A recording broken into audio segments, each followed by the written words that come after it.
everybody. Hey, guys and girls. Welcome to episode 9 of Soaps and Sass. And today it is actually Soaps with an S.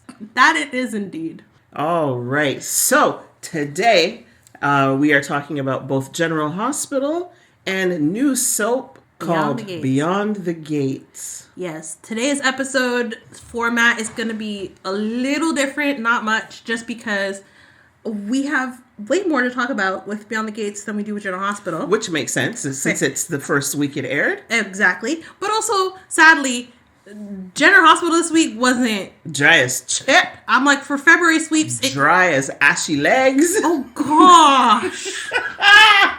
No, that's some dry. But, yeah, it was... Where February sweeps, the first week of February sweeps was, slow. This week was also slow, which was really disappointing, especially since February is the shortest month of the year. So that was very disappointing. But, it did have its moments. But for the most part, it was dry. And you know what? Knowing you and I as I do, I'm sure we will find something to get our teeth into, and then we'll be like, oh, we're out of time. All right. I'm going to jump right into the episode the recap for General Hospital for the week of February 24th to 28th. And this is almost bullet points. It's going to be kind of short. Jason is arrested for Cyrus's murder. Shock and surprise. His DNA was found in the cabin. There's no body, but the new DA, whoever she is, she was a new actress on the scene. She's not concerned. She doesn't need a body. She's going to proceed. Jason says, but I have an alibi. Oh, I was with Drew. Here's another shock and surprise. Drew denies that Jason was with him. Carly, who was at the police station when she heard about it, is absolutely livid. She is blue, purple, all kind of X. What's your name? Anna. No. Joss. No, chicken-headed girl, no. Willow was there with Drew. They were supposed to go do some whatever shopping. So Willow was there, and she's confused. She says, but Carly, why would Drew lie? How is this a question, Willow? How is this a question? In turn, Carly's like, why would Jason lie? Why would Jason name his brother, who they don't get along with, exactly as his alibi? It don't make sense. Give your head a shake, Willow. But okay. In which Willow, she was kind of questioning. You could see the blinks on her face. She didn't question enough. She didn't question enough because what's the next thing she do? Oh, Drew, I'll be so happy to move in with you. Okay, take what you get. Kai and Trina got a little bit closer. They ended up kissing. I was about to say close enough to lock clips.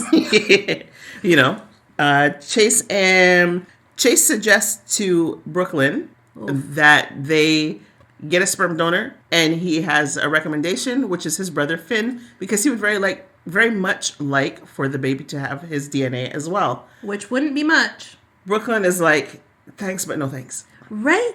For good reason. Absolutely. Martin, my poor Martin. Martin this week tries to persuade Tracy to drop a case that she has brought against Drew to have him cease and desist using the Quartermain name because Drew has brought more shame and scandal to the family than they can possibly bear, which nobody understands. Right? In the 60 years that the Quartermains have basically, essentially, I'll say, run the town. Drew has that man has caused the most scandal. Right? It doesn't seem possible. And so what Martin is using as his persuasive measure is a little discovery he made that the Quartermains have taken more land than they're actually entitled to. They have actually encroached on public property. And what's on this public property that they have taken use of? The family crypt. And oh my goodness, wouldn't it be a shame to have to move Edward and Lila?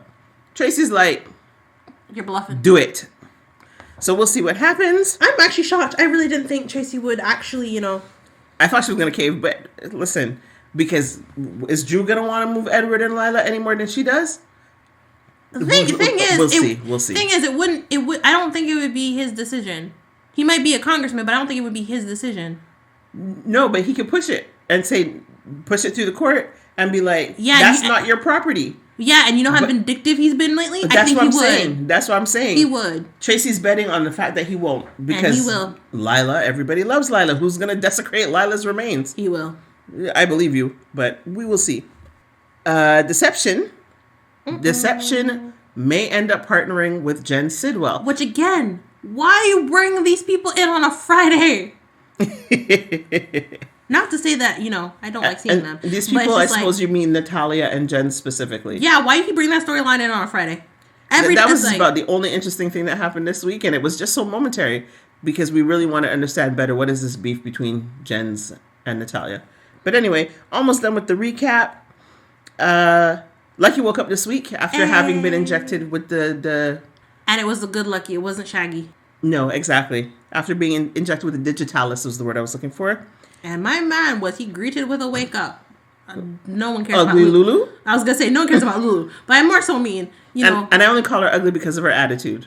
That's the only reason, because I'm very glad with the recast. But yeah. And Liz planted one on him, man. Oh, that! Yeah. I forgot she was there. Or she showed up. But yes. And last thing in the week that's really kind of negligible once again is Cody and Molly continue to build their friendship. I think it was an interesting discussion. Indeed. So that is the high-level recap of the week. What do you want to get into specifically? Very quickly, I just want I thought Sunny was gonna drop again. Yes, Sunny did have some palpitations. Yes. A couple of times. He had palpitations when he was in the office where Laura and Curtis and Jordan brought him up to speed on what Jens was up to. Right. He had palpitations in Bobby's this week when he was sitting with Christina. Which is what I'm bringing up. Okay, and then Ava and Rick came along to just aggravate everybody's soul. Which, to be fair, I'm like, why Ava got up in the first place, we were questioning, but... She was trying to prove to Rick that everything was... Right, copacetic. I understand that. But even still, it's like she got up, I do think she went a little too far with the, Avery tried on her outfit for the show and everything. I think that was a bit much, just being like, we're still good for the pickup. We're that was all she needed to say. Right? For me, it's just like the two things that were relevant. We're still good for the pickup, and about her recital and everything. And once you said, yes, I got the email, that's it. You walk away. That's all you needed. Because, again... clearly you knew Christina was not having it the minute you saw her face when you walked in. But Ava liked to push, huh? She does like to push. She does like to push. But I do think she actually actively was not trying to antagonize Christina. No, not at first. Yeah, agreed. Not at first. But obviously Christina's still, holding on to her grief and her pain, which she's entitled to do. But I think now it's kind of just like... You're milking it. You're milking it now. It's like, okay, yes, we understand. You're still mad at Ava. You still blame her for killing Irene. Mm-hmm. And I would never tell anyone to move on, especially with a pain like that. That's everyone handles their grief differently. Everyone moves on in their own time. Just you don't have to constantly vocalize it. You don't have especially in a public place like that, because really everyone was looking at you again like you had three heads. So yeah, that is something you seriously need to seek help for, whether it's going back to your that meeting for parents who've lost kids, whether that's through therapy, whatever. But constantly bringing it up, constantly antagonizing the person you blame for that is not helping you in the slightest. No. And I think this will come out more as we go into Beyond the Gates in a few minutes. But one of the things I really like to do, and clearly Baby Sass likes to do as well, is even though it's a fictional story, we get really into the motives behind why people are doing things and, the feelings of these fictional characters. Mm-hmm. We get very involved. And I love it because it generates some really interesting discussions in our house. One storyline I inadvertently skipped over that was actually quite key this week is Joss accepting Jack's offer to join the WSB. That falls in line with one of our segments, honestly. Well, why don't we just jump to that segment? All right, I wrote it down. Where am I? All right. Where did I put my paper? Oh, here it is. So for Joss accepting the WSB position falls into what had me hot, because I was really hoping she would not do it.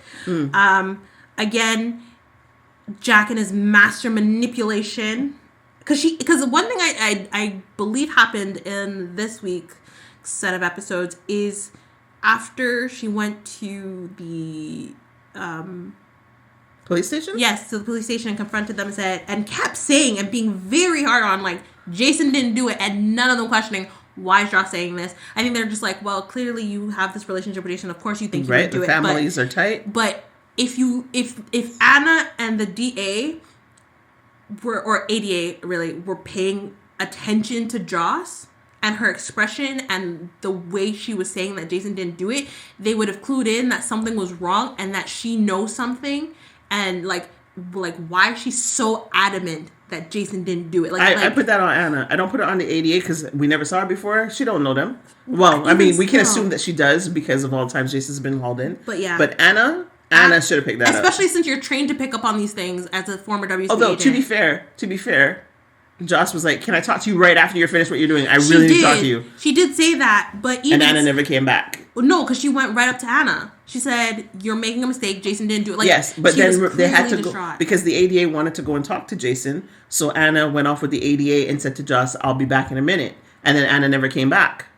No, she did. Because they went off. They came back out and started talking again. And Joss walked up and said, you're making a mistake. Jason didn't do it.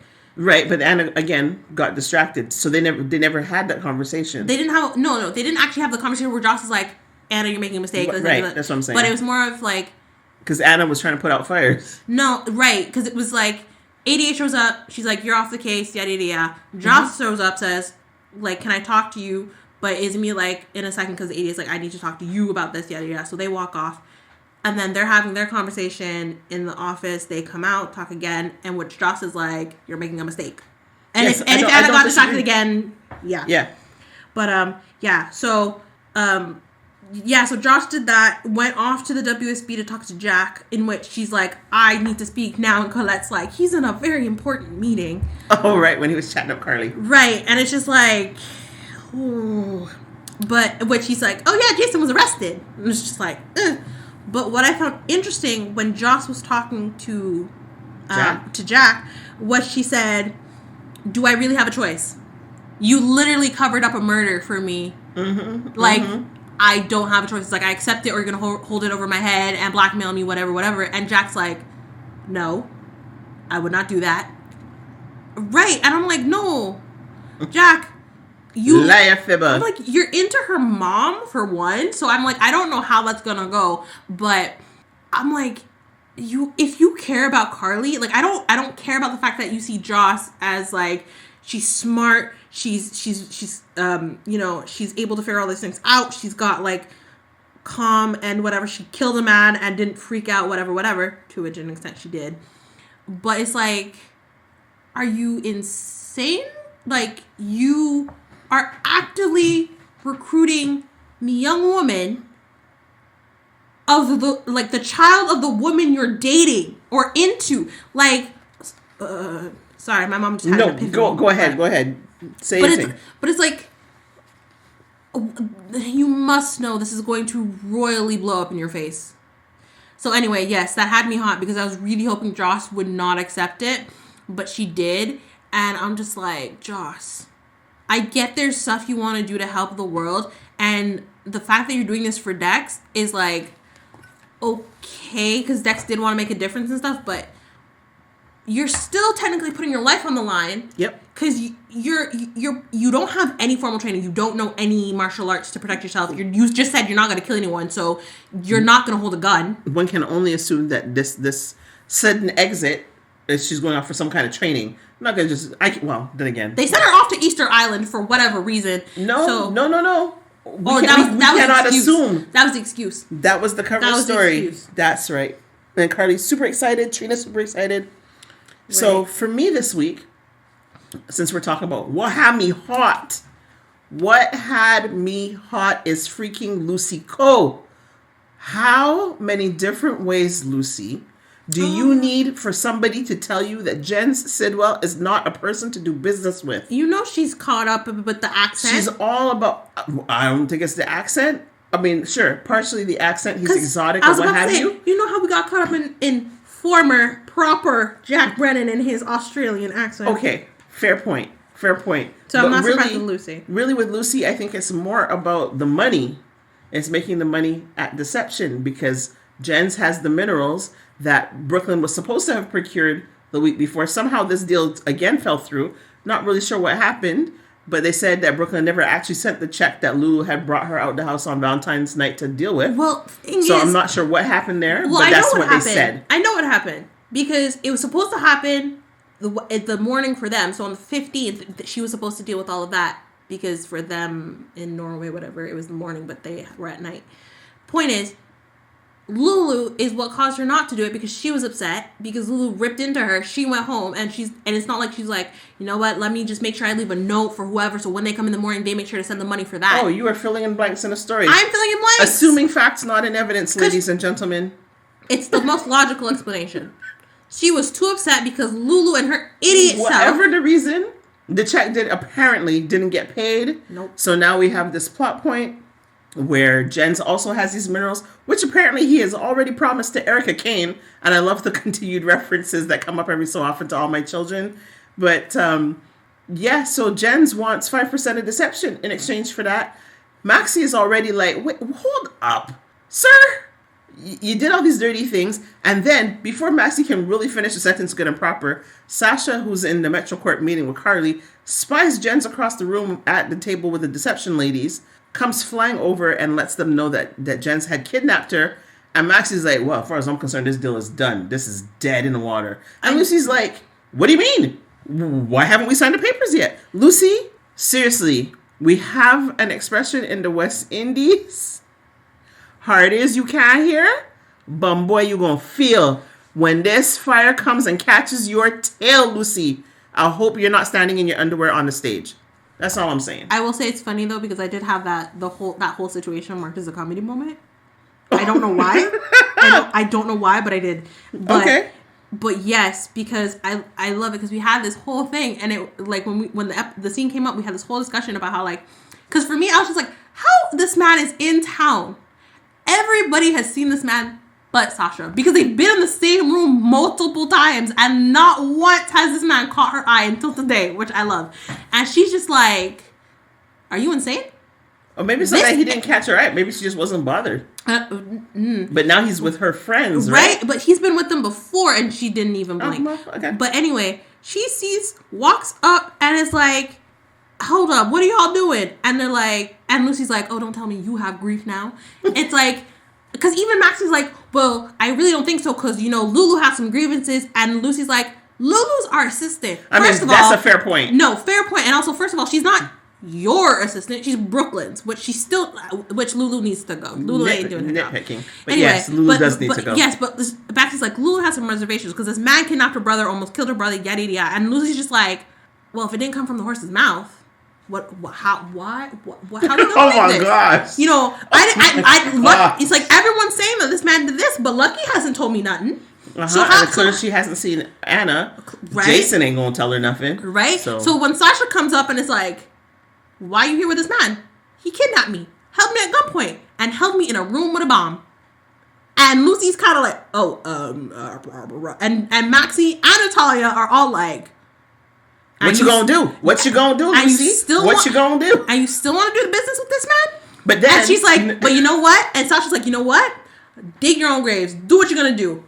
Right. You've been warned. Right? And I'm just like, Lucy, if your former face of deception, someone you trusted, worked with, and liked, is telling you that this man is no good, I don't know why you're still like, so we signed in papers or what? Well, what made it worse, they got an ally. Right? Didn't she? And what made it worse was this man's like, you know, so everyone's talking about these things I supposedly did, but as you'll know, there's no charges or warrants out against me. So it's like, sir, you keep saying this, but clearly you did these things. Because you're not denying it. No, he does not deny. He does not That's deny. the other thing Lucy's not picking up. He's not denying that he did these things. Like, he's just saying, as you'll find, there's no warrants, there's no charges. So really, it wasn't deemed criminal behavior, so there's no harm, no foul. Exactly. Idiots. But save for Natalia and Maxie. Lucy's the idiot, really. Well, I don't know, because Lucy got a quick ally with Natalia. Was she Mealy Mouse self all of a sudden? Only? Well, you know, the fact of the matter is we really do need the mineral. Here's the thing, though. It's great for our bottom line if we're first to market. But you can tell she was not... No, exactly. I was going to say, she's doing it with gritted teeth. She really does not want to do this. She's like, if we could have had Mr. Man from Helsinki, I'd go with Mr. Man from Helsinki. But we don't have that, and this is our only chance. I don't want to agree to it, but... Which makes me wonder what Jens has on her. Which is why I'm like, people, stop writing this for a Friday's episode. All right. So Make that it a was, Thursday and a Friday episode. That was What Had You Hot. Okay. Which segment do you... Comedy. That's what had you hot. Oh, right. Okay. Oh, I didn't talk about my comedy moment of the week, which is where you started. I apologize. Not really. We started What Had Me Hot. I was just saying how that scene was a comedy moment for me, but I don't know why. Oh, okay. So I'm not losing my mind. No. Okay. So I'll transition that way anyway. So for you, it was comedy. You've already talked about What Had You Hot. So that was my What Had Me Hot. So my comedy moment of the week also involves Jack. Oh, was it at Charlie's? It was at Charlie's. Yeah. Where Carly was minding her business, walking across the room. Jens intercepts her. They start a conversation, and Carly is just like, listen, I'm not here to business with you. And then Jack gets up from at the bar where they had been having a drink and comes over. And it's like, oh, Carly, go buy me another drink, please. And so Carly's like, yeah, sure. Handle your business. And Jack says to Jens, leave her alone or I will drop another bomb on you. Jens apparently had no idea where the bomb had come from. So surprise, surprise. Now you know the WSB was on your behind. Oh, just the look on his face was priceless for me. And then he kind of tucked tail and, kind of skitter back to Lucy. And Jess was completely uneasy for the rest of the evening. He tried to play it off, but he did not do a great job. I just find it funny because it's like, he said to Carly, it's like, oh, Miss Spencer, thank you for not calling the police like I told you not to. And let's keep it that way, shall we? Or, because like you could tell he was making a veiled threat. Absolutely. So when Jack came in and was like, I will drop a bomb on you, just like I did in Africa, I was like, oh. Like literally in my head, all I saw was the cat from Puss in Boots. Oh. That's all I saw. Cause really. All right. So you talked about your comedy moment of the week. Yeah. You talked about What Had You Hot. Yeah. All right. So then why don't we jump right into what'd you do that for? Or who called for that? I have blank for what you do that for. You have a who called for that? No, that's blank too. Oh, all right. Well, then I'll go. Martin, what'd you do that for? And this is to the writers. How does Martin have no poker face? Martin is a highly, highly skilled lawyer. He's over at the Quartermains. He's talking to Tracy. Lulu walks in, and apparently his mood shifted. I thought his mood shifted because he was concerned for Lucky. Tracy swears up and down that he's hiding something. When Lulu said, "Can I look through your files to see if there's anything about Valentine?" Apparently Martin started to panic. I'm not sure that I see that, but the storyline just doesn't work for me. Martin is a very, very talented and highly skilled lawyer. That he doesn't have a poker face doesn't make sense. He should have a poker face easily as good as Rick's. Because Rick was confused as well. Rick earlier this week was trying to take credit for having backed Sonny off. And it's like, well, doesn't really matter. He backed off. If it's not about me, then, Sonny don't spook easy. What was it? So Rick might be anxious or operating off the back foot when he's dealing with Sonny, but you can't tell because he just comes hard and aggressive. I'm not sure why Martin isn't doing that. That does not work for me. So I'm not sure who called for it. I'm not sure why the writers are doing it, but I don't like it. Thinking about it, I do have a call for this, and it falls in line with Cody when Sasha was leaving.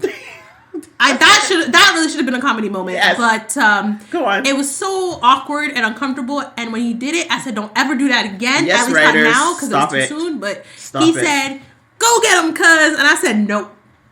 I know I do that, but I don't. But nope. No, but you've always known that person was your cousin. It's not somebody that you were sharing DNA with. Nope. Not in that way, anyway. But I was like, nope, Cody, don't ever do that again. That was not okay. That was very offside. Uncomfortable on the level. Yes. All right. What do you want to do first? Hero of the week or villain of the week? Villain. Go. Jack. Yes, I agree. What's your reason? Joss. Okay, we are 100% in sync today. Yeah, because I'm like, I can't. We're already sick and tired of naming Drew. I'm just. Well, you are. No, because I'm constantly naming him, and we all know that this week is because he didn't give he lied about the alibi. So This is it. But Jack won for, obviously getting Joss involved in the WSB, which is so wrong on a sick and wrong. And then, but also framing Jason, because it's like, there are so many people out of order. There's so many people you could have put, right, and you put Jason. But he put Jason because he's sure Jason won't get out of it. Jason's not getting out of it. I don't know. Here's hoping. And imagine, because Josh said, "Are you sure Jason will get out of it?" And he's like, "Yes." She's like, "Okay, no, we're not going to tell the cops the truth." But I think that the fact that she believes Jason will get off, coupled with. I think that's why she also felt comfortable agreeing to join the WSB. Oh, sure. So if he doesn't get off, she's out. And I hope she's out if he doesn't get off. Well, it might be too late at that point, right? Yeah. But for sure. I also have Jack as my villain of the week. And very, very similar reason. It's the hard sell. Like, he really pushed it with Joss. Mm-hmm. Oh, but you want to change the world, don't you? You really think you could do that in environmental sciences? Like, it was so smarmy. It was so smarmy. She don't want the car. She don't want tea. Leave her alone. Let her go. The other thing that bugs me is, like, Joss really didn't think about it. Because I'm like, and I mentioned this to you earlier, but it's like, Joss, you know people who are part of the WSB. Mm-hmm. You've seen what's gone on in their lives and how, like, the lying and the secrets and everything has, like, and just being away from their families has impacted them and their families. Like, you have Anna missed a majority of Robin's life. Felicia and Frisco, again, missed the majority, if not Georgie's and Maxie's life. Felicia was never WSB, though. Just Frisco. Well, either way. And, okay, Frisco. I don't know if Joss knows Frisco. I don't think she does. But But she knows Robert. But she knows Robert, and it's like, you see how he, again, also missed out on not only Robin's life, but also Sasha's, even though technically Sasha didn't know that Robert was her father. Absolutely. But also it's like Maxie. Maxie doesn't have that much of a relationship with her dad because, Frisco's was off being the thing. See, now you said something very interesting there. Well, but bringing up Frisco's name made me think maybe Frisco still has contacts in the WSB who will let him know that Joss has been recruited, and then we'll get back to Carly. Hope so. Right? That would be lovely. Because somebody needs to. That needs to be sandbagged. I'm not here for that plan. I'm not here for her being in environmental sciences either. No. I liked it better when I thought she was going to be a doctor, but because I'm like, also within every generation of General Hospital kids, there's always one who tries to be a doctor or a nurse. Yeah, exactly. Because with Michael Morgan and Kiki's generation, it was Kiki. Kiki was studying to be a nurse or a doctor, whichever one it was, and then you had in TJ, Molly, Christina, their generation, it was TJ who studied to be the doctor. Absolutely. So listen, it's like who so now you had Joss. Joss decided to leave. So I'm like, who's next? Maybe Aiden. Maybe, but he's more in the direction of Baker. Yes, I know. But I'm just saying. So, if you want to recruit somebody from the WSB, would have been nice to get Jason out from under Sonny's thumb. But unfortunately, that FBI guy messed that up.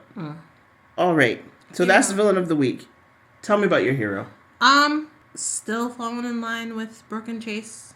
Because we are 100% aligned this week. I'm like, again, Lois, talking to Brooklyn, helping her figure out. It's like, look, if you have to try and convince yourself to make Finn your sperm donor, you clearly don't want him to be your sperm donor.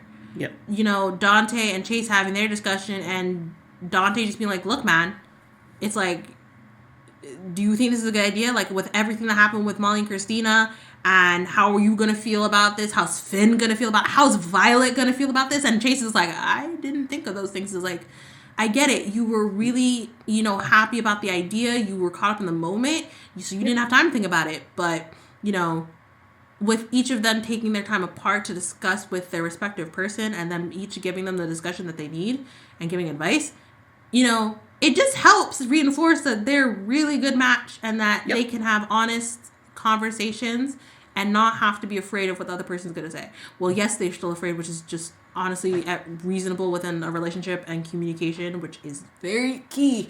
It's like, it still makes the relationship healthy because they're having the conversation, especially about something so serious, and trying to figure out a solution about it. Yep.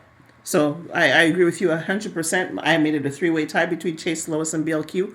or Brooklyn.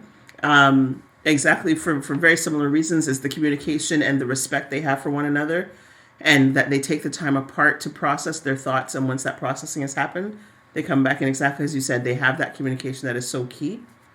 Absolutely love this couple, this little family. And I also and what I also love about them is the fact that they see the emotions on the other, and they're just like, they can see that it's like they're hurt, or like the answer that they heard was not what they wanted to hear. Yeah. And it's like they give each other the time and space necessary to figure out the emotions, the feelings, and find the right way to come back and talk about it. So when like Chase comes back from his time at the gym with Dante, he's like, I'm so sorry. Like, I honestly didn't think about it the way, like, thoroughly. And Brooklyn's like, I'm so sorry. Like, I could see you were excited about the idea, but honestly, I don't want to have Finn's baby.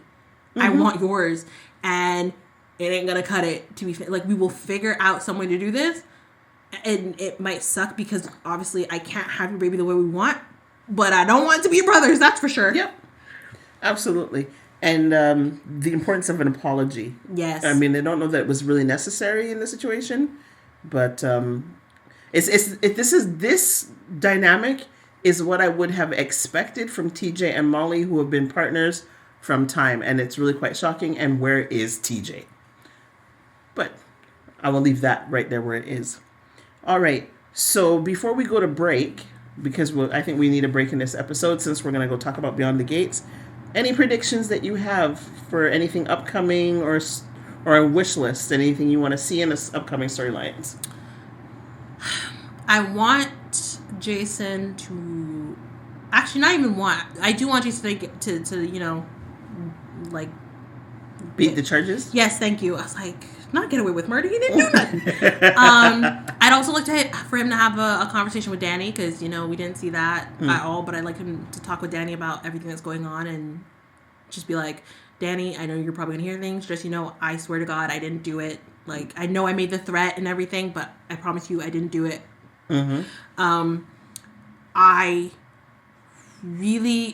I didn't even bring this up, but I'm interested to see what Nina is good, like what Drew might be hiding in that safe, what Nina found, and what foolishness she's gonna pull. Good question. Yeah. I'm curious as to how long Willow's gonna stay in that house. Woo. Oh. And yeah, that does remind me of something I saw online this week, and it's not really a spoiler, I don't think, but well, no, because we don't know what happened, but apparently Michael's coming back soon, but I don't know how soon. Okay, that's fine. We did have so I don't know. We did say it'd be like closer to April, if anything. Right. So, and I'm assuming it's not going to be the same actor, obviously. So, but yeah. But so that will be interesting. Yeah, for real. The fallout of that. Yes. Yeah. And I try to avoid spoilers, so I was surprised I came across that. I don't remember what I was looking for. But yeah, again, interested in that. Really, really curious if they will manage to prove that Jason was telling the truth and that Drew was lying about the alibi. Because if that is the case, because Drew said to Willow, I would never lie to you. I would never hide anything from you. Tell it. So I want that to come out and for her to be upset because, like, you looked me dead in my eyes and said, let's put why would I lie to you? Why would I do that to you? Foundation. Like, I would never, like you believing me means the world to me, and I did believe you, but you straight up lied to my face. Yep. Maybe everyone was right about saying you were manipulating me because I don't know that Michael ever lied to her face. Nope. Or maybe he did once. The only thing he ever lied to her about was not telling her about sleeping with Sasha. No, there was something else. There's something else that they talked about, but I don't know that it was a lie as so much as not telling, like, you know, one of them lies of omission that we were talking about. But yeah, overall, I'm like looking at their relationship. I don't, as far as I know, from what I can remember of their entire relationship, I don't think Michael has ever lied to her. There was something, but yeah, overall, okay. On my wish list, which is where I lit up while you were speaking earlier about Joss joining the WSB, here's my wish list. That Joss does stay in the WSB, and she has to take down Jerry Jacks. And he's played by Sebastian Roche again. Go after your uncle. Bring this man back on the canvas. Him and Obrecht. I want to see these two people again. Please. I think it would be interesting, though, because obviously, here's the thing. I think if that was the case, Jack wouldn't tell her she's going after her uncle. Oh, for sure not. That would just be an accidental happenstance that she comes across. But that would be interesting. I wonder. I mean, if make it pay off. Let's have it pay off. If you're gonna have her in a WSB, give me a payoff. That's all I'm saying. All right, so why don't we go to break and then we'll jump into Beyond the Gates.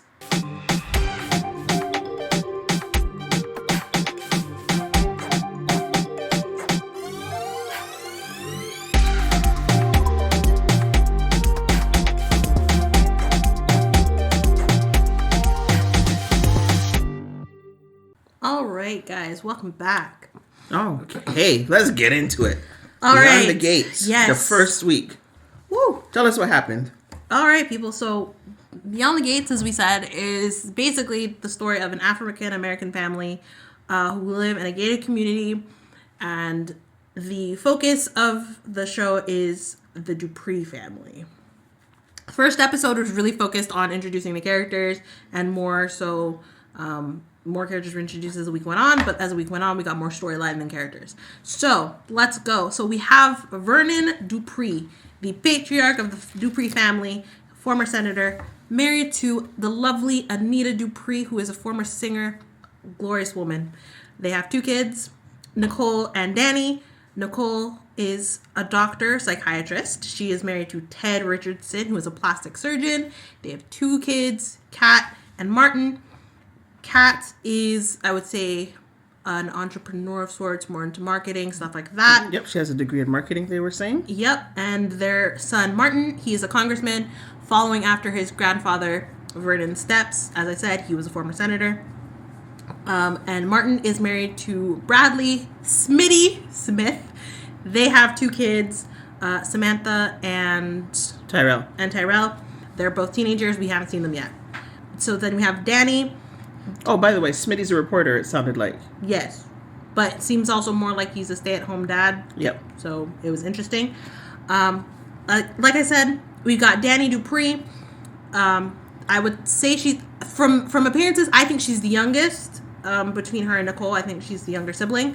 I could be wrong. Anyway, she was formerly married to Bill Hamilton.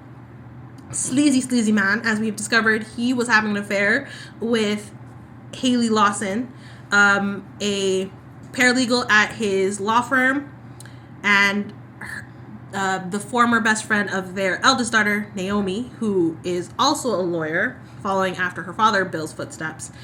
She is married to a detective, Jacob Hawthorne. Yeah, I think, and he's a homicide detective, right? Yes, homicide, robbery, homicide. Robbery, homicide. What a combination. Right, robbery, homicide. Jacob's dad is a police chief. We haven't seen him either. Anyway, Danny and Bill have another daughter, Chelsea. She is a model and influencer, following after Danny's footsteps, as Danny was a former model. But Chelsea is choosing to leave the model life and start a business with her cousin Kat. Yeah, I think they said purses. Yes, they did say purses. Also forgot to mention that Ted, Nicole's husband, has a nephew, Andre, who is a photographer. Nicole and Ted took care of Andre after Ted's brother Stan and his wife Ira died in a plane crash about 10 years before the entire story takes place. Hopefully going to learn more about him and that incident. But we will find out, or what we found out real quick is Andre's a player. Yes. Actually, because of that, there is a nurse at the hospital that Nicole and Ted briefly work at from time to time. Her name is Ashley Morgan. She's a nurse, and Andre has some ads for Miss Ashley. Thing is, Miss Ashley Morgan is dating a firefighter by the name of Derek. They've been together for however many years. At least 2. Yes, and Ashley is friends with Naomi as well. Let's see. We have Danny's best friend, Vanessa McBride, who is a realtor, and her husband, Doug, is a heart surgeon. Seems to be, yep. Yep. We don't know much about them, but we do know Vanessa's doing some interesting stuff while her husband's away. Then we have Caroline, who's Bill's assistant, and also Haley's best friend. I like. I don't know if they're best friends. Well, they're good friends. They're getting to be friends now that, Naomi was like you, heifer. They're friends enough that she's Haley's maid of honor. So, Certainly can't ask her husband's daughter, who's the same age as her. And was best friends. To be her maid of honor, right? We'll get back to that. But anyway, so there's that. Caroline's assistant, yada, yada, yada. Mm-hmm. Then you have Nicole's, I would say, 2 assistants, helpers, staffers of some sort. Yep. You have Mona and you have Laura. Mona is an older lady. I would say probably about my mom's age. That's all. I don't think she's quite as old as all that. She's certainly in her 40s, anyways. So about wasn't off. It's like he is so sweet. So yeah, she's very, I would say strict but fair. She stands on business. Yeah, she's like, I don't play. That's the vibe I get from her. But she's still very caring and stuff like that. Absolutely. Laura is, I would say, more closer to probably Chelsea and Kat's age, which is about 23. Very young, very nice, very she's ambitious. Yeah, she's ambitious. Go get her, yeah. Right. Mona has some friends. One of them being Ashley's mom. We unfortunately do not have a name for her. As well as Leslie, a new person in town with her daughter Ava. They're schemy weemy. That's all I'll say. They're schemy weemy. They're up to something. Yes. Ava is a hairstylist and due to circumstances now a staffer for Nicole. Again, which we will get into. But yes, schemy weemy. Schemy weemy. Mom, was there anyone else I missed? Yes. Janice Johnson, the head nurse at the hospital. I wouldn't say she's the head nurse, but she's... Well, she called herself the head preceptor. I don't know what that means. Or she said she's Ashley's preceptor, so basically just her teacher. But she said head preceptor. I didn't hear that. So, but to me, she struck me as a head nurse based on her behavior throughout the rest of the episode. But her title that she said was head preceptor. Okay, so she's training Ashley since Ashley has just graduated from nursing school, has officially gotten the job at Garland Memorial, which is the hospital. Mm-hmm. I was gonna say of Fairmont Crest, which is where the story is located, right? Which is community. In Maryland, Washington, or DC. No, yeah, Maryland, Washington, because Chelsea lives in DC. She doesn't live in Fairmont. Oh, Maryland is a state. Yes. So it's not Maryland, Washington. Washington, D.C. is in Maryland. I apparently know not my geography, but that is fair because I did not like geography. So and I'm going to double check that, but I'm pretty sure D.C. is in Maryland or right beside Maryland, like they buck up on each other. All I know is I don't know my geography, and I'm okay with that. To an extent. Yep. I'm not like some people on this planet who actually don't know the geography. And the other character that you missed, but he came in very, very tail end of the week. I don't know if there's anything important about him, but he made a point of introducing himself to Kat at one of the events. Yes, Tomas Navarro. Yes, that's going to be interesting because Tomas works for Bill. Again, Bill Hamilton, Danny's ex-husband, at the law office, and with the shady work of the affair in which Bill had with Haley, the Dupree family are not fond of Bill for very good reason. Though, from what we've gathered, they have never been fond of Bill. So, Tomas is being very, hesitant with his approach to Kat, being like, I work for your uncle, but I hope or your former uncle, but I hope that's not an issue because I'd still like to take you out to dinner. Right. But we'll come to that at the end of the episode. But anyway. Right. And just to correct and, modify my lack of knowledge of America. So I think the last thing I said was correct. I'd have to listen to the playback. But DC is its own place, entity, so to speak. I guess kind of like Vatican City. Mm-hmm. So it's between Maryland and Virginia. Okay, so I'm not wrong to say. So it's not in Maryland. It is its own separate, distinct. Yes, but me saying Maryland, Washington isn't wrong. It's very wrong. Oh, it is? Okay, never mind. Excuse me. Right. So, okay. So, yes. So, the Duprees have basically lived in Fairmont Crest, again, the gated community in which they live, for, I would say, 3 generations now, as it has been said that Vernon's grandfather, or Vernon's father, is the one who started the community. So they're pretty much, everyone is like, oh my goodness, they're the quartermains, basically, of this community. If you watch General Hospital. I need a moment. I just keep, every time we talk about it being a gated community, I hear Larry Cucumber from VeggieTales singing about the gated community. Stop. I'm so sorry. Anyway. It'll pass. Anyway, so yes, so they're very well known, have a lot of influence. Because of this, so the story starts off with discovering that Bill Hamilton has had an affair with his paralegal and is now marrying his paralegal, Haley Lawson. Nobody's happy about this, especially, again, the Dupree family. Danny, of course, is having the worst of it, as she has been married to Bill for over 30 years and, had a whole life together. He did have his cheaty-weedy ways, but she wanted to do what's best for her family. She wanted to stick by her man. She wanted to do all of this, all of that, and he still, he done dashed her to the side. And while she knew about the affair, she's like, I'll look the other way. But unfortunately, what broke the camel's back was that he brought Haley into their house and had an affair.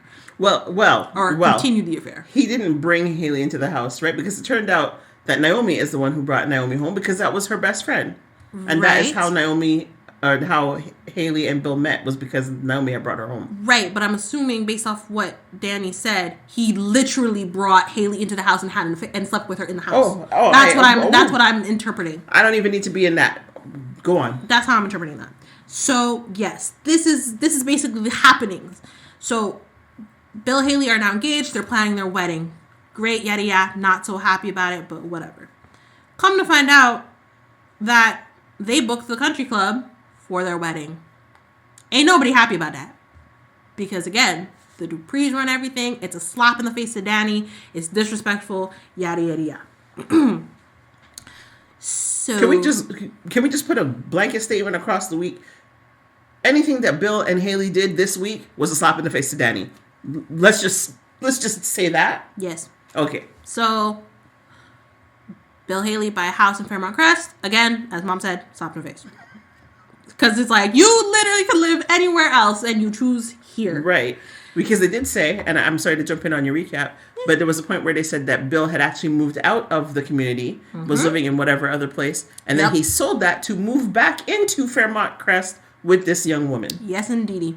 Right. So there was a confrontation about moving into Fairmont Crest. Danny heard of this from Vanessa, who again is a real estate agent and sold the house to Bill and Haley, and immediately races over to the country club where pretty much the entire Dupree family is, and relates this news because she's like, the deal is close. I can tell you the details. They're moving back into town. But when Baby Sass says that Vanessa raced into the country club, I mean she really did. She chips in, you know how you do that silly running thing on heels? I'm sure everybody's seen that. So she come, and of course, everybody in the place was like, what is she doing? Right. Because, the country club is very posh. Indeed. So somebody sprinting across in high heels. In a bright pink suit. Woo! Attracts attention. Right. So, sorry. So, yes, Vanessa literally raced into the country club, said, I can't talk, I got a thing to do, but just to give you the update, they're moving into Fairmont Crest, bought that house on that street that that was for sale. And they're like, squeeze me. And she said, wait! And chips right back out. It was the corniest scene I've ever witnessed. 2 seconds later, Miss Haley come traipsing in on her phone call with her fiance. Danny sees this and says, oh, hell no. I am not taking any more disrespect. Proceeds to stand up and walk with her head high over to Haley. Haley, and let me tell you, this, oh my goodness. I'm not erasing this episode from the PVR. I'm not. No, comedy moment of the week, this was my comedy moment of the week, I will tell you, because the people did great. But anyway, walks over to Haley, starts having a conversation and says, how dare you move into this town after everything you done did? I will not stand for it. But you know what? It's okay. Danny reaches a hand over, caresses Haley's arm. It says, but it's okay. Here's your housewarming gift and a welcome to the community. And decks her right in the cheek. My girl tumble over, and the people be like, but let me tell you, for those of you who are of the darker complexion as we are, you know we ain't got no business. You know we can't. We have no brought up C. No. We have no sense of if we see something finna pop off, we are not going to hide that we are paying attention. No, we nosy as hell. Oh my goodness. And we don't cover it up. We ain't subtle about it. I think that was my whole tickle for the week, was watching so many of these background players. There's many times we'll come to this. Okay, I'm sorry. But yes, we'll come to the comedy moment because these were the comedy moments. It wasn't even the comedy moment, just in general. The background actors were the lick. Yeah, sometimes the main actors were a little bit stilted in their presentation, and I guess they're getting used to one another. But the background actors throughout the week were on point. Yes, I might be applying to be a background actor on the show. Just saying, because... Right. Go on. So, so Dex in the face, everyone leaves. Everyone giving Haley some stink eye, man. Haley clutching her face, being like, oh. And then had to be victim to the Soul Train of the Dupree family, man. Cut eye as they all walk by, look her up and down, give her whatever dirty look, and then it off. And the one that really had it was Naomi looking at Haley, because again, they were best friends. So Haley's like looking at Naomi like, Naomi, please. And Naomi just looked at her like, you did, like, she giving a one up and it's like, you deserved it, and walked off. Like, she's like, I ain't helping you. You know you deserve that, and moved on. Next, we got people asking people for favors and helping, and foolishness. Then people complaining about getting punched in the face, whining to the fiancés about getting punched in the face, and anyway, I'm like, there were certain points where this week was kind of like, meh. There were conversations. Have you finished the recap? What's happening? Sorry, I'm skipping through the boring parts. Well, anyway. Yes, skip through the boring parts and just give the recap. So Haley was talking to Bill about how she was always having this dream wedding about, the seats being filled and everyone congratulating them. But really, what kind of wedding would it be if it was just like the people on his payroll, which was basically her and everybody else in the office, because she is still technically on his payroll. So, and he's like, don't worry, I got it handled. Proceeds to drive up to the Dupree home, talks to Vernon and says, I called in some favors. I'm calling in a favor. Have everyone at the wedding, or we're gonna have some problems. And then proceeds to leave. He then talks to his wife. Vernon talks to Anita, and they're like, Bill Hamilton was just in my house. And she said, excuse me, why was he in his house? Because he wants us at the wedding and he's making idle threats. And they're like, they're not idle threats. They're not idle threats. And they're like, we need to do this to protect Martin. All of us like, what? Protect Martin from what? What Martin do? Martin being the senator. Martin being congressman. Martin being the congressman and Nicole's son. Yep. Then we pan over to Martin. Martin gets home after talking with his grandfather however many times. But anyway, gets home. We see Smitty. And they're talking, and Smitty's like, you've been having these dreams, and yada, yada, yada. And we're like, what dreams you be having, Martin? We don't know what dreams Martin be having, but clearly they're dreams enough that Smitty is concerned. And even we're like, what memories are you trying to remember? Yes. So they're like, you know what? Family meeting. Oh, after Daddy decides to go over to Bill's office and wreck the place up and slap Bill in the face. Yeah. So that happens. So family meeting is called. Everybody goes over to the main Dupree house, and they say, we're going to the wedding.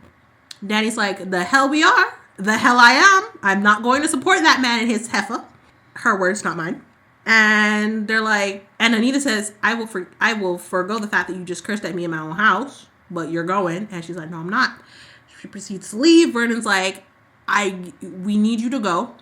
If I'm asking you to go, it's for a reason. If I can't tell you that reason, you need to trust me. She's like, I don't want to do this, Daddy, but if it's for you, I'll do it. Because Daddy's a bit of a daddy's girl. And Vernon's got away with her. So she agrees, she goes. Then you have Miss Nicole. Nicole's getting an award for her work in psychiatry. Yay! Even though we know not what this work is. So Andre, her nephew and Ted's nephew, is going to do like a video presentation and everything, help out. And we get some backstory of how Ted and Nicole met in Maui for a medical conference. And they've been together ever since. But also, I'm going to skip over to Miss Les, because Miss Leslie is being schemy-weemy because she saw Ted come out of an elevator, and she had this look on her face that said, "You gonna get what's coming to you." And we said, "Miss Ma'am, what the hell was that?" Come to find out, apparently Ava, her daughter, surrogate, I don't know what now. Yeah, now we're not even sure. So confusing. So Ava might be Leslie's daughter, and they're saying that she's not for the point of the scheme. Right. Or she's really not her daughter, but raised her, or they're just very, very close from childhood. But also, it doesn't make sense why Leslie would be upset with Ted about it, because she's got this huge vendetta. So unless the whole story is that, okay, so basically the story appears to be supposedly before Nicole met Ted, because this is what we're going off of, because as they've said, or at least Danny said, Ted looks at Nicole like she's the only woman on this planet, which I've seen and is like very true. Like, he don't see no other woman. So based off that, we're going with the assumption that before Ted met Nicole, he knocked someone up, possibly Leslie, but we're not sure. And Leslie is upset about this.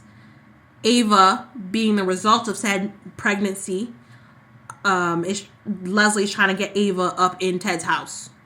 Because Ted is well-to-do, and I guess they've been struggling all these years. I'm guessing. Yeah. And in order to do that, Miss Leslie, on a motorcycle, decided to run the sweet Laura, who has done nothing to this woman, off the road. And she's ended up in an accident and is now out of work for the next 6 to 8 weeks, in which they have planted Ava in the office to help Nicole as a temporary staffer. So... And as you mentioned, so Ted and Leslie crossed paths at the elevator, but Ted walked by her like he didn't know her. He didn't seem to recognize her or any kind of thing. Nope. Which was very interesting. Yup. So does he know Leslie? We don't know. We don't know. Or does he really not have eyes for anyone but his wife? So he never actually saw Leslie to recognize her or not recognize her. Right. That is the question. Yeah, I'm going to say that's about it for the major recap, because really... You left out a whole piece! You left out the culmination of the week! Right. So I don't even understand. That's it for the recap. So anyway, yes, so Friday, the crux of the show for the first week. I know, my mom's not happy with me because I said that. Anyway. No, but can we just preface this by saying on Monday, as we were watching the episode, I made a prediction because, it's a soap opera. Oh, yeah. So things have to happen. So go ahead. Tell what happened on Friday. So Friday, the wedding. The Dupree family was like, we're not going to go, but Bill and his threats have said, we going to go. So the family has gone to this wedding. And might I say, when we are scorned, we show up in spectacular fashion, because not only did the Duprees show up to this wedding, not only did the Duprees call the community into arms to make them show up to this wedding, everybody showed up to this wedding in black, like they had a funeral, in which technically they were. That was the funniest thing. Because, it looks like, at first, you might think they're out at a black tie affair or something like that. But then you catch a couple of the hats. Oh. Because, in our community, we can wear a hat. You catch a couple of the hats. And I was like, wait. Well, to be fair, when we first saw them in black, we're like, were they getting on like they're at a funeral or something? When we saw the hats, we confirmed. Yeah. Okay, cool. Yeah, and I really thought, I said, oh, everybody's in black. Some people might have like different shades of gray. Some people might be like, whatever. But everybody's in black. Very nearly everybody. Because it turned out the people on the payroll, in any case, were not in black. No. Which also was really sad, because like when everyone's like in the open space, it's like, you're like, damn, that's a lot of people. Then you file into the room and you're like, damn, there ain't nobody there. Like, the entire aisle of black was just the Dupree family, and the entire aisle was the payroll. And it's like, what happened to the other guests? What happened to, like, what? They just came out to be seen. Right. So, yes, everybody was in black. Oh, my goodness. Which was interesting, because Danny is sitting there all vexed and upset, and people are like, and people are saying to Danny, it's so good of you to show up, even though he did these things to you. And she said, I'm doing it for my girls. They needed support. Because really, she's like, I'm like, best cover story, because she does not want to be there. She wants to go to Paris, but Paris is out of the question. No, but okay, could we like just throw in shade? It's like, I'm doing it for my daughters, as she pulls out her handkerchief, but it's the mourning handkerchief that you expect at a funeral. It's black linen with the delicate lace, and she dabbing at her eye like, oh, thank you for your condolences. I mean, it was, oh my goodness. Right. And here's the tea, people. Here's the tea. All the sass. Not probably in a few hours before this wedding, they miss Danny, who's saying, I'm done with this. I will not be disrespected. I'm done with this man. And also not having slept with Andre, not hours before. Again, no relation, because he's Ted's blood nephew, not Nicole's. So no relation. He not married to nobody. But anyway, my girl walking up to the hotel room that Bill done be staying in and said, baby, please take me back. Come home. We can fix this. And he said, no, I don't know who this is, but no, I'm marrying Haley. And she said, you down dirty dog, you gonna pay for this. And basically left. You okay over there? I'm adding the sass. Woo! Adding the sass on a whole new personality. Oh my mercy. So, we're at this wedding. And let me just say, Bill is talking to Vernon. And Bill's like, damn. Everybody looking like they came to a funeral. And Vernon's like, damn straight. Because we are mourning, you and your life to this community and everything else. Whatever he said, I really didn't remember. But he said, we are burying every hold you have over the Dupree family. We will never do another favor for you. Right. And what he said, I wouldn't bet on it. And then, and then lo and behold, Bill, done with his schemey weemy ways, as usual, walks up to Martin, who's at the bar, and starts talking, and it's like, and Martin's like, why'd you seek me out? And Bill's like, oh, I just thought maybe we could have a conversation, bury the hatchet. I think this is a little overkill. Dropping little hints, and Martin's eyes start to get watery, like he's remembering something. And me and Mom are like, Martin, who the hell did you kill? Right? So, because there's no, you can't tell me Matt didn't do something. If your grandfather and grandmother are protecting you, you don't, I'm assuming you know why, and you're having nightmares. Mm-hmm. So what secret's gonna come out? Absolutely. Bill's gonna use that. Right. And so Haley's also up in her dressing room kind of freaking out, because she's like, what? Nobody's here. Nobody's here. What if the only people here are the payroll? Do the people on the payroll actually like me? Yada yada. And Caroline's just like, girl, you fine. Get over it. Everyone's here. We like you. You family. Get over it. And then she's like, are you ready? And Haley's like, I'm ready. Let's do this. Proceed to enter the hall where the wedding shall proceed. Bill's up there at the front. Duprees are sitting in the rows. The payroll sitting in the other rows. The wedding march started. The people stood up. Oh. The Duprees stood up. And Vernon stood up. And Anita, the women are still sitting. Ain't nobody getting up. Anita looks up at her man and gave him the look of, sit your ass down. And he said, oh. Proceeds to sit down, and the rest of them follow. So then Haley walks in. Again, Haley walks in, sees the Duprees. She said, what the hell? Bill said it's fine. She proceeded, okay, and walks down the aisle. They get up there. They're saying the priest, if there's anyone who objects to these two who should not be wed, speak now, forever hold your peace. Ever so quietly, I swear to God, I don't know how these people heard this woman. Danny said, me. They all look at Danny like, what? And she's like, I object. Proceeds to shoot up out of her chair, open her purse, pull out this real fakey gold gun. Everyone's like, oh! Also, Chelsea's filming this because obviously influencer, so there's evidence. Like, barring the witnesses, we have video evidence. Well, we assume she's filming. She might just be bored out of her mind because she didn't want to be at the wedding, and she might have just been checking her email. I know she wasn't. Anyway, people freaking out. Oh! Bill standing in front of his bride so horribly, like, wow. Like, this man is a big man, okay? Yes. Bill is 6 foot something. Haley is tiny. Big and broad. Bill is tiny. Sorry, Bill. Haley is tiny. Bill's about the same size as my dad, okay? Nobody on this podcast knows what your dad looks like. Okay, let me rephrase that. Okay, Bill's about the same height as The Rock Johnson, but not as buff as The Rock Johnson, okay? Right, but that is a very, let's go with that. So, Bill is The Rock. Haley is Kevin Hart. Right? Because she's tiny. She's tiny. She might be a little taller than Kevin, but she's tiny. We didn't have to do that. But still tiny. Just to give you an idea of the height and the size difference. Before Bill properly pushes this woman behind him to protect her from this gun, you just have an arm. He has an arm across her face. Yep. Like, what are you doing, sir? Yep. And like an angled. Yep. He's not even covering. It's kind of like so the bullet can just shoot past his chest. Like, come on, sir, do better. Yep. Get good. Yep. And so, yeah, Daddy has this gun out. She's pointing the gun at, I'm assuming, Haley, Bill, but one of the two, again, thinking Haley. The screen goes black and all you hear is Pip. Like, I swear to God, it wasn't even a proper gunshot.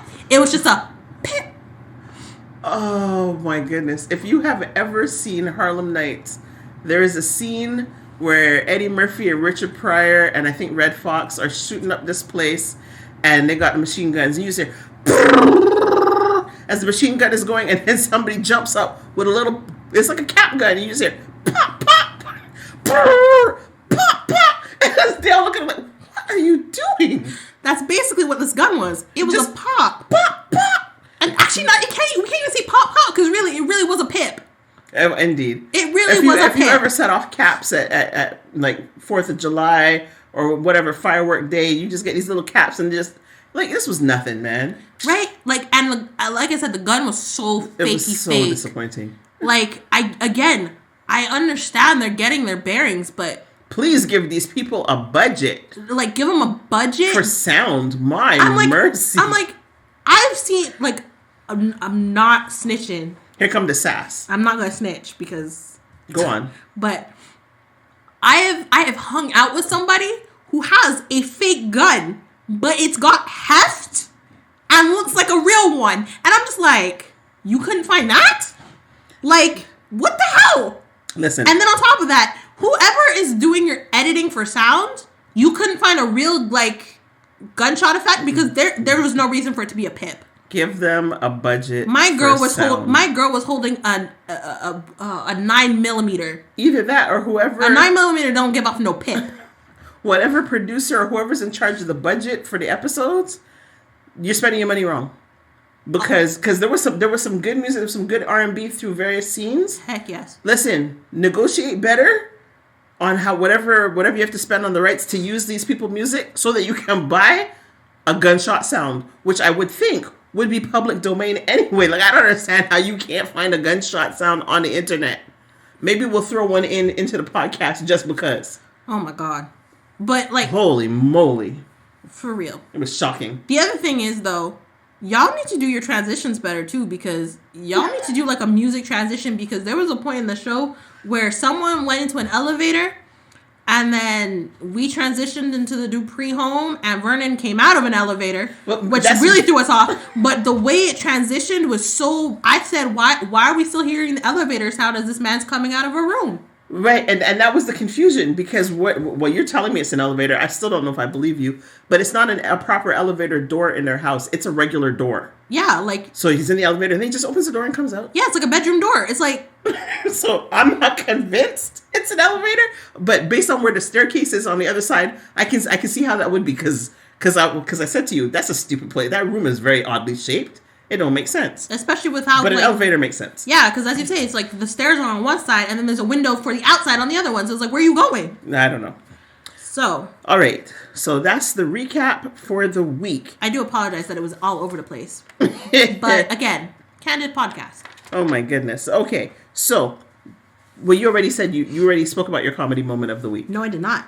Oh, you want to go into more detail? Because you did say at one point, this is my comedy moment of the week. But go on.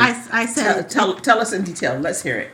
So, my comedy moment of the week does tie into the punch at the country club, but it also ties into the moment that I very, very briefly went over when Danny raged into Bill's office and destroyed So the background actors is where you shushed me. Yes. Okay. Because, oh my God, again, we as a community do not have any, What did you say to me earlier? We have no chill? We have no chill. We have no chill. We see a mess happening and we're like, we look over our shoulders to get a view so we can tell the rest of the people what happened. Oh my because goodness. oh my goodness, the Duprees are sitting on their couches chatting it up. Again, Danny gets in up the country club. In the country club. Again, Danny gets up to go talk to Haley, walking with her head held high. A vibe, an aura just wafting off her. Something's fitting to happen. Exactly. The women sitting at this table see her walking with some pep in her step, but also, some purpose. Exactly. Purpose. That's the word I was looking for. Purpose in her step. And they look over like, She walks over to Haley. And oh my goodness. They probably turned their chairs around at the table so they can see properly. There's these women at the bar.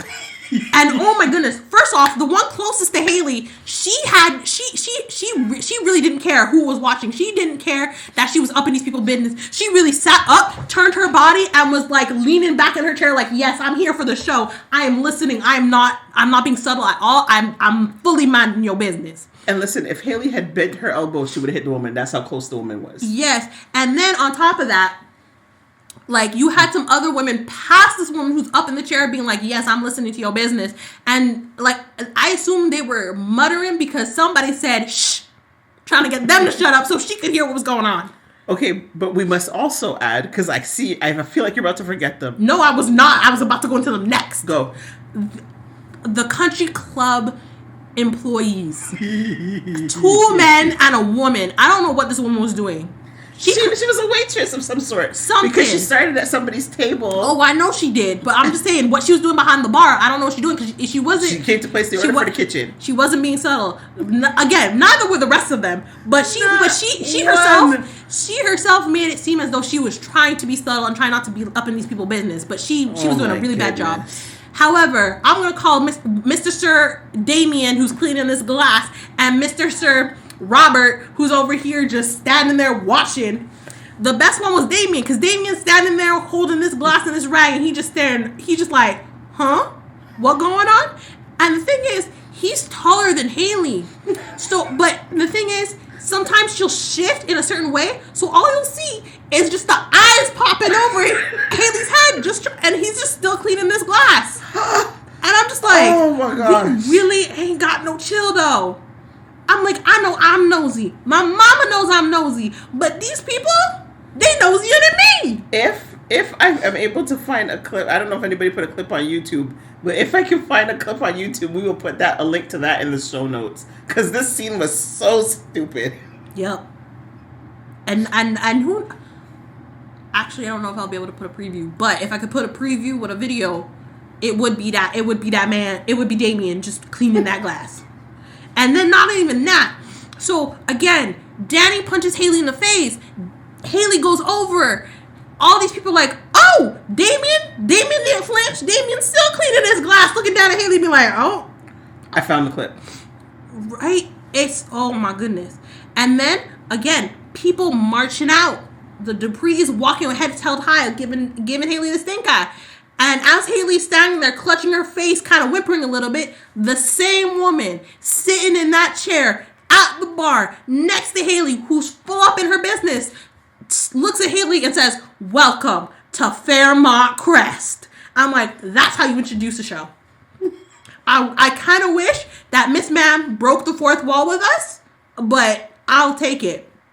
Because I said, oh, she just an extra. Oh, she playing this role. Good. I want to be her in that chair. No. They gave this extra a speaking line. They said, you say this. And she's like, bet, I got you. I'll say it with the full amount of sass. Welcome to Fairmont Crest. I said, good on you, girl. Then, again, Danny busting into Bill's office, destroying his stuff. Bill's in a meeting.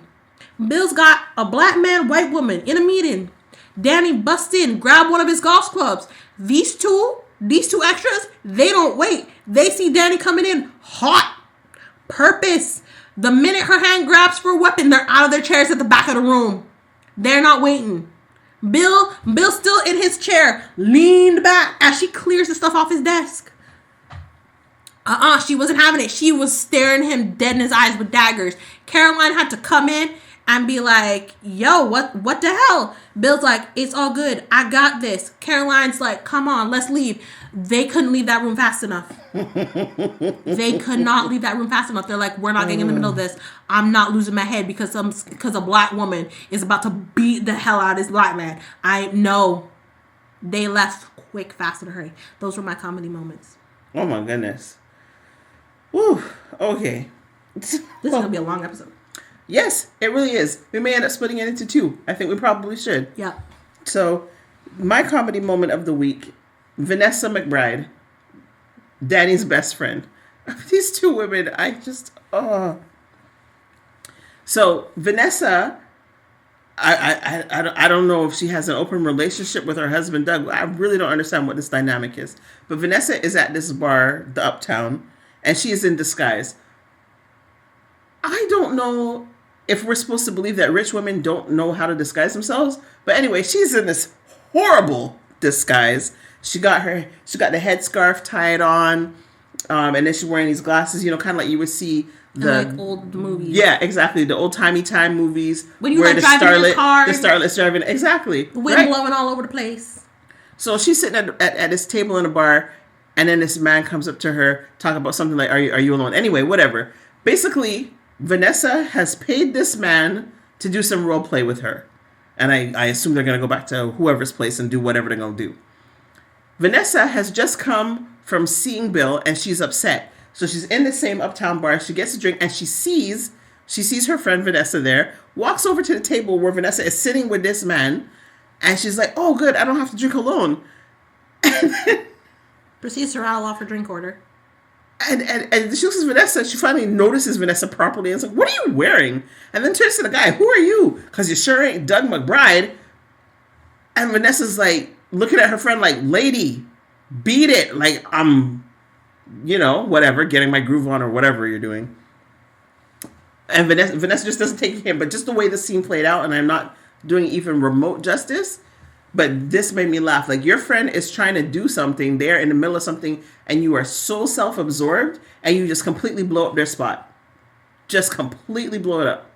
The other thing that had me interested in that was the fact, excuse me, was I'm like, Danny, one, the way she reacted to that entire scene, because it was very clear once she figured out what was going on, she's just like, she had like this smile on her face, and I'm like, Danny, because your husband has been cheating on you for time and is now marrying one of his affair partners. But not only that, as you said, Mom, it's like we don't know what the relationship is between Vanessa and Doug. But I'm just like, we don't know what their relationship is like. So I'm just like, Vanessa, how are you doing this? How is Danny looking like she okay with this? Like, what? I don't get it. I don't either. So that was my comedy moment of the week. I really thought Danny was going to be mad. Anyway. All right. Do you have what had me hot? I do. So, as I mentioned earlier, you have Leslie. Leslie has been, when she was first introduced in the second episode, you could tell there was something off with her before she kind of saw Ted, but you couldn't figure out what. Then she saw Ted, and she had this look on her face, and you're like, okay, no, something's really off with you. Clearly, you know this man, and clearly he's scorned you in a way, but whatever.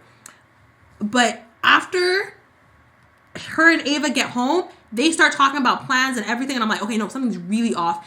And then she has breakfast or lunch with Mona, Ashley's mom, who, again, we unfortunately don't have a name for. And so so she's having lunch with these two, and Leslie's asking Mona questions about Nicole and all this stuff and how she's like, she's so lucky and all of this. And Mona's looking at her like she's got two heads. Like, she's like, something is off with you. Like, what the hell? And later come to find out, as Laura is going home from having worked, long hours, she's trying to get home. Some random psycho on a motorbike is flashing their high beams, and Laura can't see and gets run off the road. Later, after the car crash happens, you see the cyclist walking to their house. She takes off the helmet, and lo and behold, it's Leslie. So what had me hot is, I'm like, at the time of watching this, it's like, why the hell did you go after Laura? Mm-hmm. Laura has done nothing to you. Yes, you have some kind of beef, some kind of vendetta. you want to get out on Ted and Nicole, who, again, innocent bystander. She don't know about... Of course Nicole don't know about you. Why would she have any reason to know about you? Like, what? But anyway, why did you go after someone who is so innocent in all of this? Like, we later come to find out she did it so she could plant Ava in Nicole's office so she could get the whatever dirt she wanted on Ted, ruin Nicole's life, whatever. But it's like, you literally almost killed someone. Yep. Like, what wires are crossed, not plugged in your brain that you're like, I'm okay to run a young woman off the road, get her potentially killed, just so I can have my scheme and whatever, and I'm okay with that. I get soap operas do the shadiness and, you know, innocents get thrown in the crossfire, but she purposely targeted her for, like, no reason other than get her daughter, and I use air quotes because, again, still unsure, to get her planted in this office. I'm like, there was no other way you could do it. Not like, you know, you couldn't send her, like, some fake extended stay somewhere. Like, there are ways to do it without putting people's lives in danger, and that pissed me the hell off. Okay. Because imagine she had actually died. What would you do about it?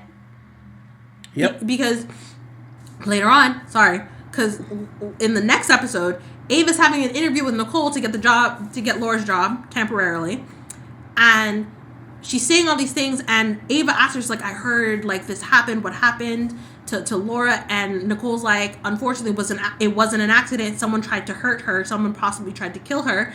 And Ava's like, oh no, I didn't know. And I genuinely thought Ava did not know that, you know, she was seriously hurt, didn't know what was going on. But then from another scene, it seemed as maybe she did.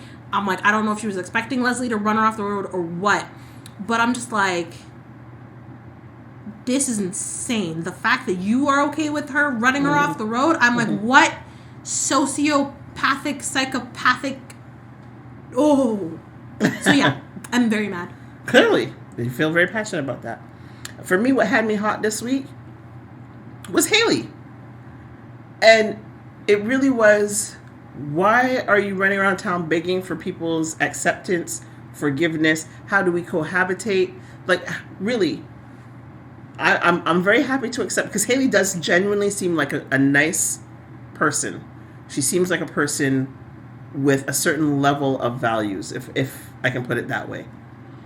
Danny is clearly upset. She's clearly hurt. You took her husband. Danny is manifesting this pain in all these different ways. What more do you want to take from this woman? You can't leave her a minute to get her feet under her. You're moving into the neighborhood. You're gone with her man. You're getting married at the country club. What more do you need? Why do you keep showing up in this woman's face? So for me, it was like, Haley, take what you have and be satisfied. Then 6 months from now, a year from now, you can come and get the rest. But go and live your life. You wanted the man, you got the man. You want to be happy? Be happy. You want the house? You get the house? Be happy. What do you need this woman's acceptance for? I don't get it. It just really, really burned my bacon. That being said, this leads me into what you do that for. Oh, I suspect we have the same one. So yeah, my what you do that for is Haley going to Nicole for help after she got punched in the face. We don't have the same one. Because, so yeah, Danny punched Haley in the face. Then, next thing you know, she shows up at Nicole's house with a huge ass tray of cookies. And I'm like, what the hell? Mm-hmm. And she's like, Nicole, I'm just coming to talk. I just want to ask you, can you, like, you know, be the bridge between me and your sister? And it's like, and I think she was, and as she said, she went to Nicole because Nicole's a psychiatrist, and she's like, I thought you would be impartial, and, you know, you would be able to be a little bit more rational. Exactly. But I'm like, it's not about her being rational. It's not about her being level-headed. It's about her loyalties. Her loyalties are to her sister. What made you think, after stealing her husband, moving into the community, getting married in a place that in their family country club, what makes you think that she's going to say, hey, sis, I know you've been hurt, but I really think you and Haley can be friends and can work through this pain together. Like, no rational person's going to do that for you.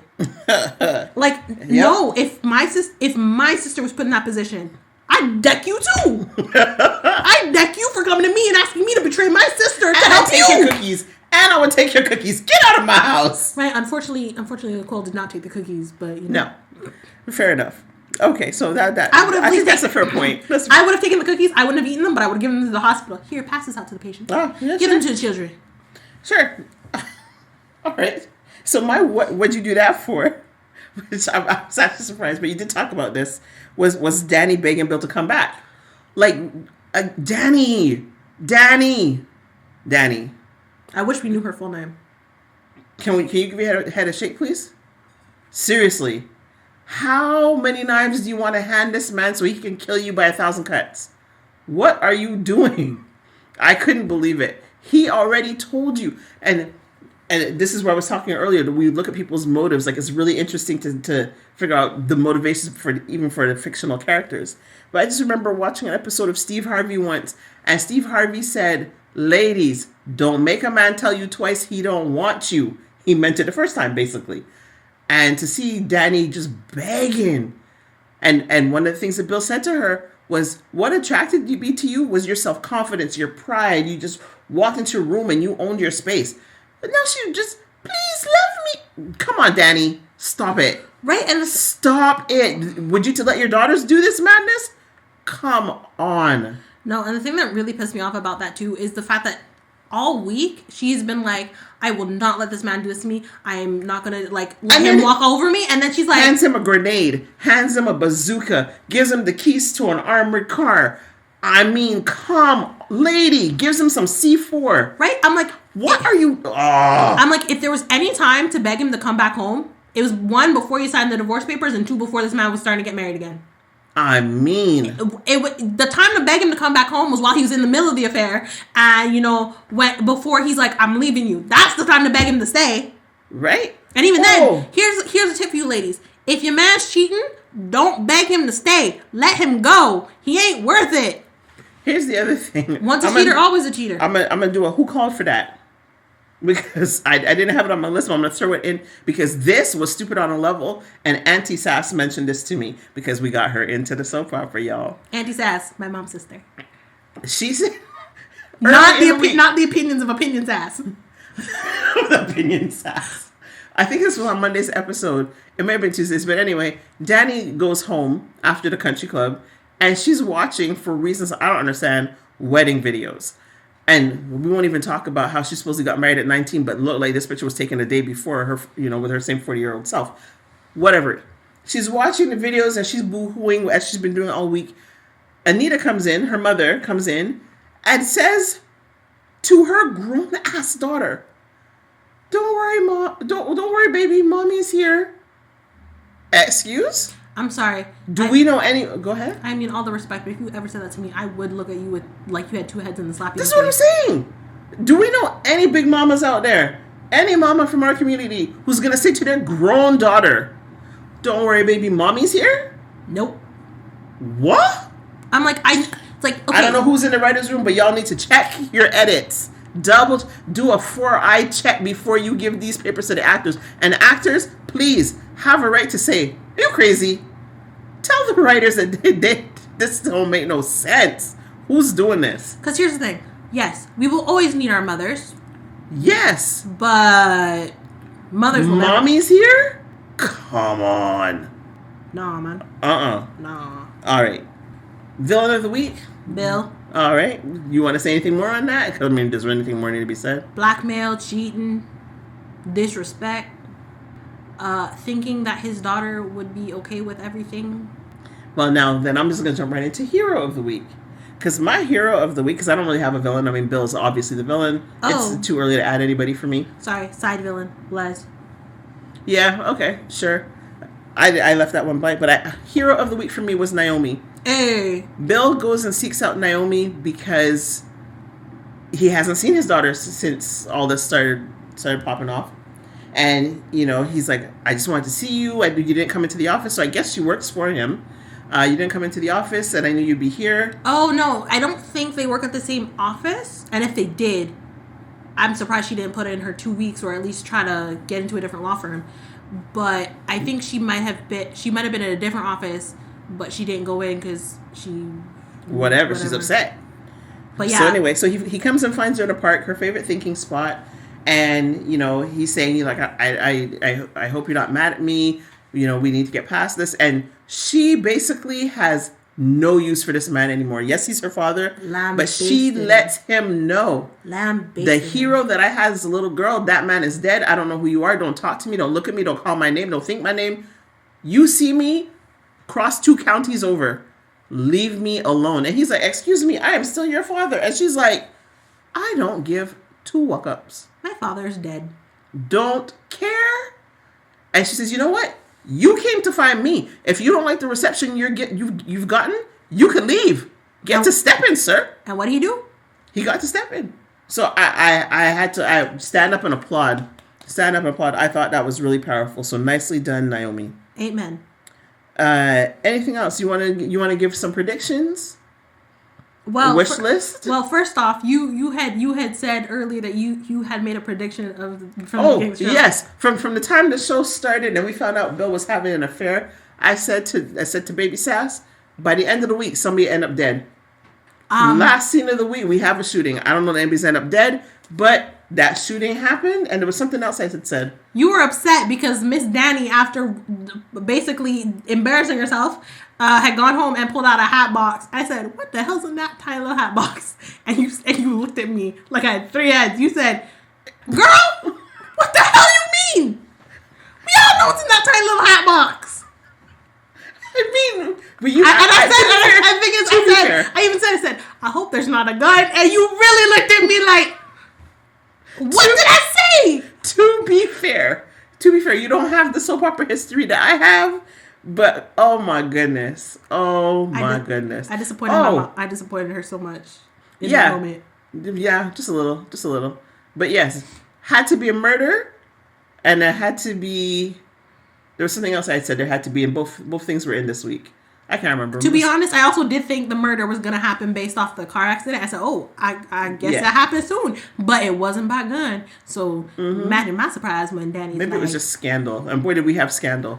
But you got what you were hoping for off the hop. You were hoping for a slap. Oh boy, did that pay off in spades. You got a punch and a slap. I got both. But the thing is, as I've told my mom, I'm like, I wanted a woman-on-woman slap because that's a little bit more classy. You want a cat fight? Right. That was a little bit more classy. And then, man-on-man punch. But I got a woman-on-woman punch and a man-on-woman slap. Yep. So my impressions and overall, unfortunately no scars were left. So overall impressions? There's because it's the first week, I want to give it it was interesting. I want to give it one more week just to, see, because I'm like, you're leaving me on a cliffhanger. Of course. But also, depending on how we feel about the show, if we do decide not to, continue, I'm like, I personally will probably continue watching just so I can figure out what the hell Martin did. and also know the secrets that go on with Les and Ava, because I need to know that. Okay, I see. But I'm like, once those have been resolved, I probably stop watching unless something else happens. But something always happens in a soap. Yeah. So I feel a little bit like CBS gave them a lower budget because they didn't know how this would appeal to necessarily our demographic, or if they would get the viewership. So hopefully they do. I also think that there's this settling in period as the actors get accustomed to working with one another. It's reminding me a little bit of when I was watching The Have and Have Nots that Tyler Perry did originally. The first few weeks were really rough. They were really, really, really rough. But they settled into their groove. I don't like the fact that the Duprees are well-to-do or at least the way that they're portrayed as well-to-do. It's not resonating with me. There's something missing. Oh, and the other thing I really don't like, so there's scenes where they're calling one another on phones, and it's always like a FaceTime, and they have a split screen. Like they have the person that's on the phone showing on the screen, and then you have the person that they're talking to or that's having the conversation. I don't like that layout at all. I know that's how things go these days. People are always talking on FaceTime. And But, even then, just the way you're presenting it isn't working for me. even then, if they're on FaceTime, it's like they'll pan the camera on the phone. So we'll see the person on FaceTime without having to have the actual split screen or whatever. Exactly, and it's like it's reminding me, and I didn't really watch any shows when you were growing up like that, but like iCarly and Victorious. And even then, they didn't do that. Again, it was like you'd see the face on the phone. It wasn't floating in the air. I don't like that, so stop it. So, one thing I would appreciate is if you're going to have a character pop up on the screen and it's not a character we've ever met before, please immediately have someone else call them by name. Oh, no, it's got to be natural. I know what you're saying. No, it doesn't have to be immediately, but it's like... But we still don't know Ashley's mother's name. No, and we've seen her a few times, you're right. And like when, like for example, when Martin came home and you had Smitty, we didn't know who Smitty was for another, like, I think 2 episodes. And it wasn't until he's like, Smitty, I'm fine. It's like... Oh, now I have a name for you. Great. But I'm like, I know Smitty ain't your actual name. And I had to go look it up on IMDb. I'm like, what is your first name? You hoped that Smitty wasn't his name. There's that too. Smitty. Come on. There's that too. But, oh my gosh. But seriously though, like, I really appreciate, like, if names were said, like, it's fine if it's, like, flowing in a nice conversation. Because, like, for example, and this is actually a good one, is when Ashley was... their first day on the job and her mom and Les and Ava showed up to like wish her congratulations and luck on the first day. While yes, we didn't really get Les's name or we didn't get her mom's name, it was very clear. It's like, oh, thanks mom for bringing me lunch. So he's the like, relationship. It's like, okay, so we know you guys are mother and daughter. Great. Then it's like, right. Oh, I've been trying to get Ava to figure out what she wants to do. So like, okay, we know your name is Ava. Great. Yeah. I don't need to know what you do. I don't need to know how you're connected to people. I just need a name. So I know, like... I kind of need it all, but make it organic. Yeah, like, make it organic, but give me a name. I don't want to sit here for 2 episodes being like, what is your name? Who are you? Like, I agree, because we didn't know who Ted was. We didn't know who Ted was until Andre showed up in the office, like, Uncle Ted. It's like, what? And had to turn on subtitles. Right. We had to turn on subtitles to hear Uncle Ted. Enunciate. Absolutely, because we didn't know for 2 episodes what his name was. Right. And that's the other thing. That also had us a little ticked off was... when Andre finally was talking to Nicole and Ted, he just immediately goes into the whole spiel. It's not, hey guys, how you doing? Thank you for letting me, film this thing for you. Like, I really appreciate you asking me to do this. Yeah, he just walked in and said, so, okay, great. So what I want to do is I want to get some shots of the office, and then I want to go over to Uncle Ted's clinic and get some shots there. Like, I think that ended up on the cutting room floor. I think that wasn't properly thought through. No, to be honest. Because I'm like, I don't go into my sister's place of work and immediately start like talking to random people and being like, okay, great, this is what I want to do. I'm gonna do this. I'm like, I say hello, like, right? I say hello like an actual decent human being because I haven't seen these people in however long. Mm-hmm. Yep. The wardrobe for some of these characters is not working for me. Like, what? First off... like, I don't know what Laura was wearing. I don't understand why she was in her little schoolgirl uniform with the sweater tied around, like, She looked like she went to a preppy... Well, this is it. It's like, I'm looking for Biff. Why is Laura wearing this? It didn't make sense. I didn't like... When I finally watched the episode again, you pointed out Danny's shoes at the wedding. I don't know what was on her foot. Why she's wearing a glass slipper with conch shells around the ankle... I don't know. Nope. It was awful. Didn't the like... the couch in Danny's house. Like... Nope. Come on, y'all. Didn't like... also, how is it... Like, Haley's outfit, when she finally took off that leopard print coat after she went to the office... What is Haley wearing to work? I'm like, ma'am, I shouldn't be able to see your bra and your bubbies through your shirt. Put on a tank top. Goodness. Like, I'm like, that outfit in and of itself, loved the outfit. But you know what was missing? No. Let me finish. You know what was missing to complete said outfit? A tank top. A black tank top under that would have spaghetti strap would have been fine. But your whole bubbies shouldn't be. I shouldn't know what bra you're wearing. Yeah, that was not working for me. Oh my goodness! And then when she showed up to the office the next day, the heels that she had on, I'm like, these are how people dress for work? There was also something else somebody was wearing, and I was like, what are you... There was a few outfits. Oh, it was Danny's bathrobe or her... whatever catsuit she had on then. Like, I'm like, I know, it was weird. It was, like, because it's as if she's wearing 2 separate pieces, especially because of how the back is cut out, but it's still one outfit. And it's I don't know. Listen, if this is how rich people dress, just give me my jeans and my sweatshirt, please. Amen. I wasn't here for it. No. I personally, I would have liked to see more natural hairstyles. Yeah, but I do recognize that we do wear a lot of wigs, so yeah, because that did throw me off a little bit with Chelsea, because like for the most part, her and Naomi have had their hair natural and very curly. Exactly, yeah. And then suddenly she got a blowout. Yeah, she had a blowout for her photo shoot, and I said, okay. I'm like, I know how you can do that in a few hours. My hair's done that, but then not 3 hours later, she's at the bar with Kat, and her hair is full afro, right, full waves. And so I was like, she was wearing a wig. That's all I could think. So that messed me up. And Kat that same day wearing her leopard print beret. I'm not sure who's dressing like this. Like, it just some of the outfits weren't working for me. No. Like, make it just.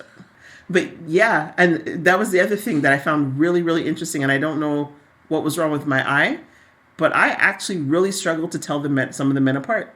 No, like, you're not the only one. I had trouble telling Ted from Martin. You're not the only one. From Jacob, I think. From Jacob, because you're not the only one. They all look the same to me. You're not the only one, because first episode,